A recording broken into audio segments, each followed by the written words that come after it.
Good evening student, मैं अमित राणा आप सभी का स्टडी पॉइंट में स्वागत करता हूं। उम्मीद करता हूं आप सब अच्छे होंगे और आपके एग्जाम अच्छे हो रहे होंगे। जैसा कि आपको पता है कि आपके टीचिंग सब्जेक्ट का एग्जाम है अब नेक्स्ट, ठीक है। बचे हुए आपके 2-3 एग्जाम बचे हैं बस। तो उम्मीद करता हूं जैसे आपके एग्जाम अच्छे हुए हैं इसमें भी आप 100% अच्छा ही करने का प्रयास करेंगे और हमारे चैनल से जो भी आपको सपोर्ट मिली है या हेल्प मिली है वो आगे भी आपको मिलती रहेगी। जो आप लोगों का विश्वास बनाया है वो बनाए रखिए, डेली की डेली आप कुछ ना कुछ पढ़ते रहिएगा, ठीक है। बहुत जल्दी हम लोग यूपी टेट का बैच स्टार्ट करने वाले हैं।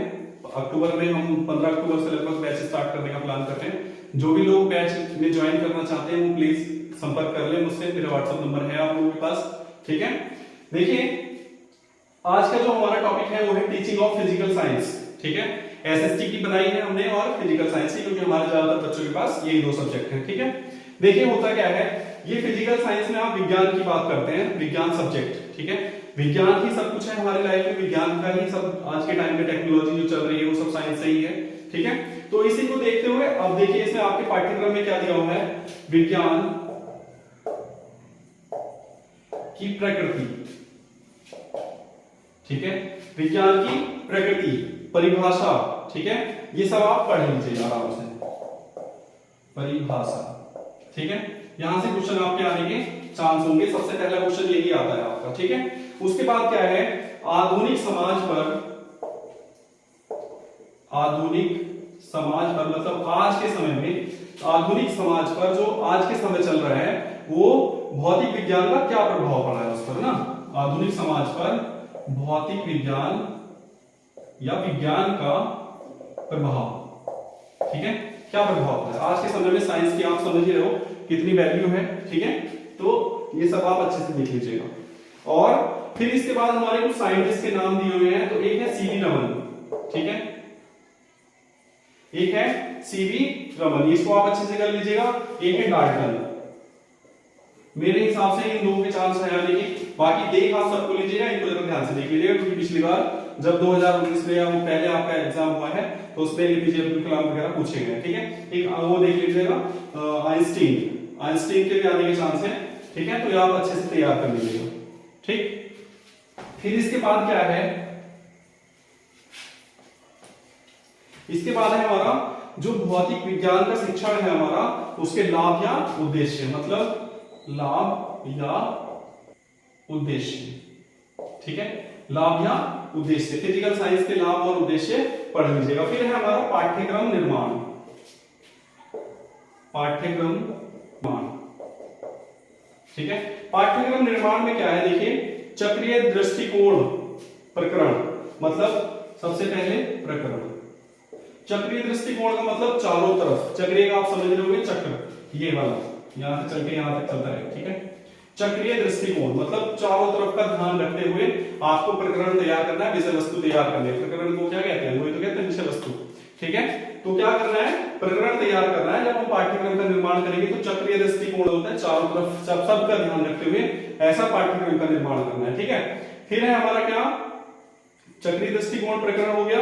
फिर हमारा दृष्टिकोण प्रक्रिया, मतलब सब चीजों को ध्यान में रखते हुए हमें करना है। स्थानीय आवश्यकताओं, स्थानीय आवश्यकताओं, ठीक है। स्थानीय आवश्यकताओं या उपलब्धता, ठीक है, या अनुकूलता। मतलब हम जब विज्ञान की बात करेंगे तो पाठ्यक्रम हमारा ऐसा होगा कि जिस स्थान पर जैसे समय में जो चीजें अनुकूलन हो, जिस चीज जो उपलब्ध हो, उसी का हम प्रयोग करके अपने विषय वस्तु को या अपने फिजिकल साइंस को अच्छे से एक्सप्लेन कर सके, ठीक है। इस तरह से आप समझिए।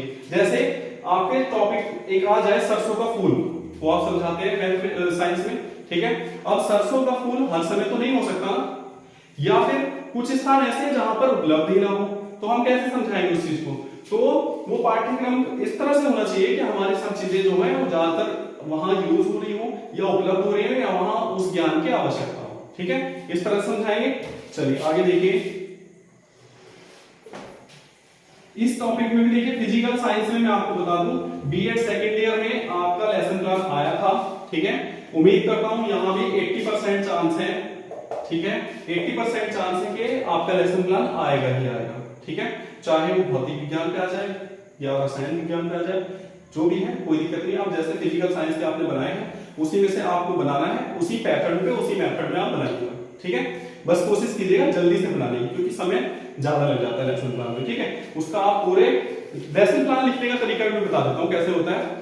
उसको आपको फॉर्मेट तैयार करना होता है पूरा। ठीक है, फॉर्मेट का मतलब ये नहीं कि आपने विशिष्ट उद्देश्य, सामान्य उद्देश्य, बोर्ड की एंट्री ये सब छोड़ देंगे।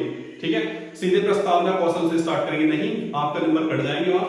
आपको पहले पॉइंट से स्टार्ट करना है। ठीक है, बोर्ड की जब एंट्री करते हैं विषय, उपविषय, प्रकरण, ठीक है, इधर कक्षा और कालांश वगैरह डालते हैं, तो वो सारी एंट्री करनी है आपको, सब कुछ करना है।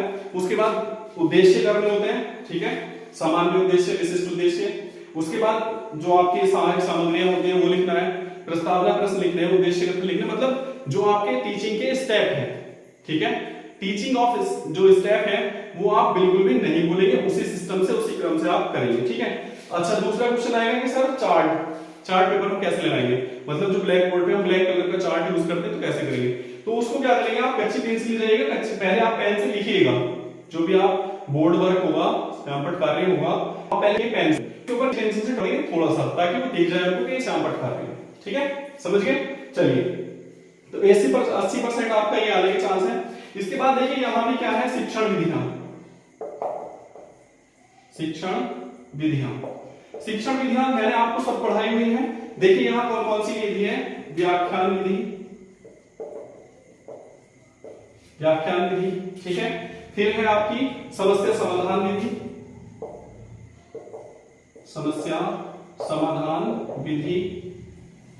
फिर है आपकी कौन सी, प्रदर्शन विधि,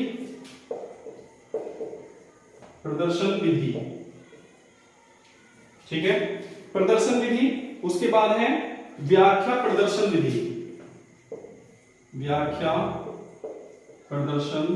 विधि, ठीक है। ये हालांकि होती नहीं, क्योंकि आप दो ही समझ लोगे तो तीसरे अपने आप हो जाएगी, लेकिन आपने उसमें दे रखा है। ठीक है, फिर है हमारी अनुसंधान विधि, ठीक है। फिर है आपकी योजना विधि, फिर है हमारी प्रयोगात्मक विधि या प्रयोगशाला विधि लिखेंगे इसको हम, प्रयोगशाला विधि, ठीक है। प्रयोगशाला विधि मतलब जो हमारी ये शिक्षण में विधियां यूज होती है, मैंने आपको बहुत अच्छे समझा रखी है।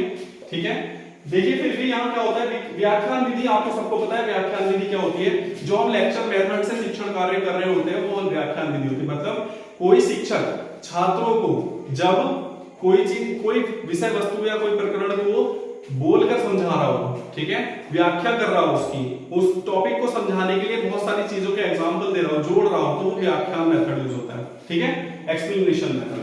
ठीक, ये हो गया। फिर हमारा समस्या समाधान विधि मतलब छात्रों की जो समस्याएं होंगी उसको सॉल्व कौन करेगा, शिक्षक करेगा। तो समस्या समाधान विधि में क्या होता है कि छात्रों को साइंस में, मतलब अपने विषय में जो भी समस्या होगी उसका समाधान करना। ठीक, उसके बाद है प्रदर्शन मेथड क्या होता है, प्रदर्शन जब आप करते हैं, प्रदर्शन मतलब देखना। प्रदर्शन आप समझ लो, कोई नाटक करने वाला या कोई एक्टर समझ लीजिए, तो जब हम एक्टर की कोई प्रदर्शन देखते हैं तो वो प्रदर्शन मेथड होता है। तो प्रदर्शन मेथड में क्या, जैसे कि हम साइंस में कोई प्रोजेक्ट पढ़ा रहे हैं, सपोज दैट, ठीक है, और उसका प्रोजेक्ट हम दिखा सकते हैं बच्चों को, तो हम उसको प्रेजेंट करेंगे। ठीक है, प्रदर्शन करके हम छात्रों को दिखा करके उसको क्या करेंगे, यूज करेंगे। तो ये प्रदर्शन मेथड होता है, या करके दिखाना।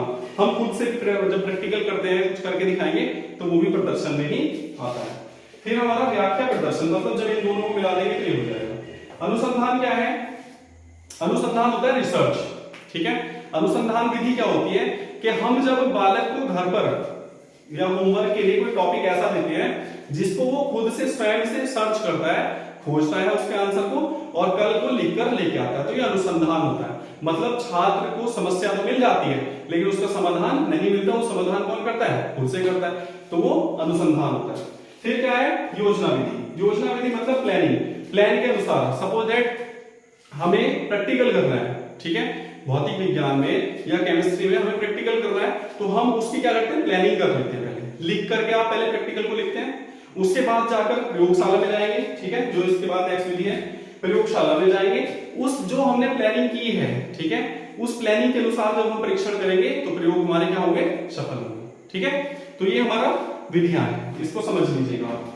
फिर इसके बाद देखिए क्या है, आपकी सिलेबस के अकॉर्डिंग ही बता रहा हूं, ये टॉपिक आने वाले हैं, इनको मोटा मोटा आप समझ लीजिए, बाकी तो आप लोगों ने पढ़ ही रखा है। ठीक है, देखिए क्या है, तकनीक, तकनीक मतलब टेक्निक। ठीक है, शिक्षण करते समय किन किन तकनीकियों का हम यूज करते हैं, तो टोली शिक्षण, टोली शिक्षण। ठीक है, टोली शिक्षण, सूक्ष्म शिक्षण, सूक्ष्म शिक्षण। ठीक है, या फिर कौन सा, कंप्यूटर सहायक, कंप्यूटर सहायक शिक्षण, सहायक शिक्षण। मतलब कहने का यह है कि टोली शिक्षण क्या होता है, किसी शिक्षण विषय वस्तु को, ठीक है, किसी विषय वस्तु को हम टोली में बच्चों को सिखाते हैं। टोली आप समझ रहे हैं, ग्रुप जैसे, जैसे ग्रुप होता है वैसे एक टोली बना देते हैं हम, या शिक्षकों की भी टोली हो सकती है, छात्रों की हो सकती है, उससे जो हमें ज्ञान मिले वो टोली शिक्षण होता है। जैसे हम ग्रुप में क्या करते हैं, प्रोजेक्ट बनाने के लिए देते हैं सपोज दैट, तो वो एक ग्रुप होता है, एक टोली बना देते हैं हम। ठीक है, और वो खुद से ही क्या करते हैं, उस प्रोजेक्ट को बनाते हैं, तो ये हम टोली शिक्षण। फिर है सूक्ष्म शिक्षण, इसको आप जानते हैं अच्छे से, सूक्ष्म शिक्षण क्या होता है। ठीक है, इसको एक्सप्लेन करने की जरूरत नहीं है। फिर है कंप्यूटर सहायक, तो जो कंप्यूटर की सहायता से हम शिक्षण कार्य करते हैं, ठीक है, वो कंप्यूटर सहायक शिक्षण कहलाता है। फिर है हमारा क्रियात्मक या अनौपचारिक शिक्षण विधियां। ठीक है, मतलब अनौपचारिक शिक्षण विधियां। ठीक है, अनौपचारिक शिक्षण विधियों में देखो कौन कौन सी है, हम एक होती है क्षेत्रीय भ्रमण या भ्रमण विधि, भ्रमण विधि। ठीक है, भ्रमण विधि, विज्ञान संग्रहालय, विज्ञान संग्रहालय को दिखाना। ठीक है, तो विज्ञान संग्रहालय को दिखाना या देखना। ठीक है, फिर ये हो गई। फिर है हमारा विज्ञान मेलों का। ठीक है,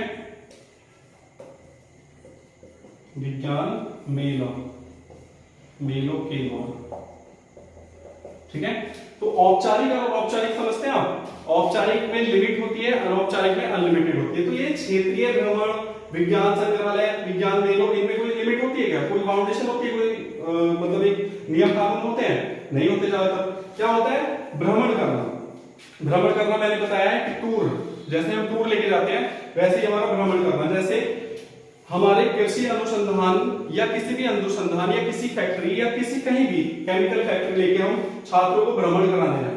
ठीक है, साइंस के छात्रों को हम भ्रमण जब कराएंगे तो वो भ्रमण विधि हो जाएगी। उससे भी क्या होता है, छात्रों को खुद स्वयं अनुभव करके या उन चीजों को देख करके वो क्या करते हैं, सीखते हैं। फिर क्या है, विज्ञान संग्रहालय। विज्ञान संग्रहालय मतलब साइंस जो होता है म्यूजियम। ठीक है, तो वहां पर हमारे साइंस की बहुत सारी चीजें रखी होती है, उपकरण रखे होते हैं, सारी चीजें वहां किस लिए रखे होते हैं, प्रदर्शन करने के लिए। ठीक है, तो जब बालक वहां जाता है तो सारी चीजें देखता है और सीखता है वहां से। ठीक, उसके बाद क्या है, विज्ञान मेला, साइंस की जो एग्जीबिशन लगती है। ठीक है, साइंस का मेला, जैसे हमारे कॉलेज में भी होता है, विज्ञान प्रदर्शनी कह सकते हैं उसको हम। विज्ञान प्रदर्शनी में क्या होता है, छात्रों द्वारा जो मॉडल वगैरह तैयार होते हैं, ठीक है, जो प्रयोग करते हैं, वो मॉडल तैयार करते हैं, उन मॉडलों को रखकर हम विज्ञान की क्या करते हैं, प्रदर्शनी करते हैं। ठीक है, ये हो गया। फिर है हमारी पाठ योजना। पाठ योजना मैं बता रहा हूं आपको बार बार कि पाठ योजना आने के 100% चांस है, 80% को आप मान के चलो। ठीक है, पाठ योजना को आप अच्छे से तैयार कर लीजिएगा, ये ऐसे नंबर हैं जो आपको मिलने होते हैं। फिर क्या है हमारी सहायक सामग्री, सहायक सामग्री। ठीक है, सहायक सामग्री में क्या आता है, देखिए आप जानते हैं श्यामपट्ट। ठीक है, श्यामपट्ट। ठीक है, फिर श्रव्य दृश्य सामग्री आ जाएगी, श्रव्य दृश्य सामग्री। ठीक है, और आपका आईसीटी आ सकता है। आईसीटी तो देखो आपको 100% क्वेश्चन आना ही आना है, किसी भी सब्जेक्ट में आप देख लेना, आईसीटी आपका कहीं पीछे नहीं छोड़ेगा, आईसीटी मैंने पढ़ा रखा है आपको। ठीक है, फिर क्या है, कंप्यूटर, कंप्यूटर का प्रयोग। तो ये सहायक सामग्रियां हैं। श्यामपट्ट का हम यूज करते हैं। ठीक है, या स्लाइड का यूज कर सकते हैं, स्लाइड एक स्लाइड होती है, स्लाइड का प्रदर्शन, या ठीक है स्लाइड प्रदर्शन। स्लाइड क्या होता है कि सपोज दैट ये क्या दिख रहा है आपको, व्हाइट बोर्ड दिख रहा है, तो ये एक स्लाइड होगी। पहले हमने ये टॉपिक आपको इस स्लाइड पे समझा दिए, इसके बाद इसको हटा दिया, ऊपर खिसका दिया, इधर खिसका दिया, तो दूसरी स्लाइड आ गई है। ठीक है, मतलब एक फोटो को हटा के दूसरी फोटो उसकी जगह लाना, वो सब क्या होती है, स्लाइड होती है। तो स्लाइड पे पहले से ही सब चीजें दिखाई होती हैं, हम उस पर ड्रॉ भी कर सकते हैं, समझा सकते हैं। ठीक है, कंप्यूटर का प्रयोग और ये श्रव्य दृश्य मैंने समझा दिया आपको।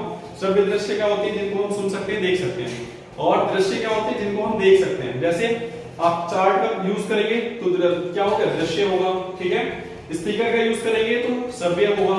ठीक है, टेलीविजन का यूज करेंगे तो श्रव्य दृश्य दोनों होता है। ये हो गया। फिर हमारा है मूल्यांकन रिलेटेड। देखो सेकंड ईयर में भी क्वेश्चन आया था, यहां भी आ सकता है।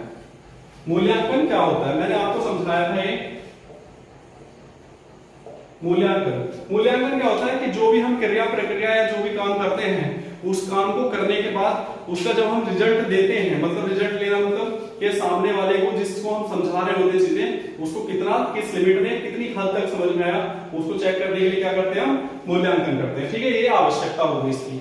अब ये होता क्या है, एक होता है रचनात्मक, ठीक है, एक होता है रचनात्मक और एक होता है प्रयोगात्मक। अब देखो आपके सब्जेक्ट में कैसे यूज होता है। रचनात्मक वो होता है कि हमने कोई प्रोजेक्ट आपको बनाने के लिए दे दिया और छात्र क्या है, उसको खुद से बनाकर तैयार कर रहे हैं अपने आप से, तो वो होगा रचना। ठीक है, एक शब्द पकड़ने के लिए मैंने बोल रखा है, तो रचनात्मक। समझ गए आप। प्रयोगात्मक में आप जानते हैं कि हम जब कोई प्रैक्टिकल कराते हैं तो उसको पहले से ही उसके नियम जितने भी होते हैं, किस कंडीशन में कौन सा हमें क्या करना होता है, वो हम पहले से लिख लेते हैं। तो उसका क्या करेंगे, हम प्रयोग करेंगे, कहां जाकर, प्रयोगशालाओं में। ठीक है, तो ये दोनों क्या है, हमारे मूल्यांकन है। समझ रहे हैं आप।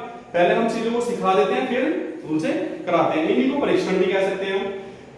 ये क्या है, परीक्षण है, लेकिन इनमें केवल अंतर यह है कि रचनात्मक में हम बालक को खुद एक्टिव करते हैं। ठीक है, उनको क्रियाओं को, उनको रचना मतलब उनके दिमाग का यूज करने के लिए मजबूर करते हैं, ऐसा वातावरण तैयार करते हैं कि वो खुद से करें।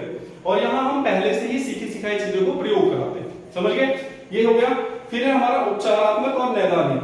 ठीक है, निदानात्मक या पाठ्य पुस्तक या शिक्षक। सपोज है कि यहां देख लीजिए, उपचारात्मक या निदानात्मक, ठीक है, निदानात्मक। और उसके बाद क्या है, शिक्षक, पाठ्यक्रम। ठीक है, पाठ्यक्रम और प्रयोगशाला। यहां से एक क्वेश्चन देखो, यहां से आना ही आना है कि क्या हमारे फिजिकल साइंस में एक शिक्षक की भूमिका, पाठ्यक्रम का निर्माण या प्रयोगशाला की भूमिका कैसी होनी चाहिए, ये सब लिखने के लिए आपके लिए आ सकता है। उपचारात्मक और निदानात्मक में क्या अंतर है, उपचार हम जब करते हैं तो बालक का तुरंत समस्या का समाधान कर देते हैं। ठीक है, और निदानात्मक क्या होता है, निदानात्मक में हम समस्या के कारणों को जानकर उनका समाधान करते हैं। ठीक है, उम्मीद करता हूं ये आपको सारी चीजें समझ में आई होंगी। लास्ट में मैं यही कहूंगा कि प्लीज आप चैनल को लाइक कीजिएगा, सब्सक्राइब कीजिएगा। जो नए दोस्त हमारे जुड़ रहे हैं, देख रहे हैं, प्लीज सबसे पहले सब्सक्राइब कीजिएगा, बेल आइकन को जरूर देख लीजिएगा, दबा लीजिएगा। और दूसरी चीज, आपको वीडियो अगर कहीं नहीं मिलती है तो आप चैनल पे क्लिक करके वीडियोस में जाइए सारी, तो हमारे यहाँ 60-70 वीडियो के लगभग आसपास हो गई है, वो आप सब देख सकते हैं सब्जेक्ट वाइज। ठीक है, उम्मीद करता हूँ आपको सब चीजें समझ में आ रही होंगी। और यूपी टेट का बैच हम जल्दी स्टार्ट करने वाले हैं, तो उसके लिए आप हमें कॉन्टेक्ट कर सकते हैं। आज के लिए इतना ही, थैंक यू।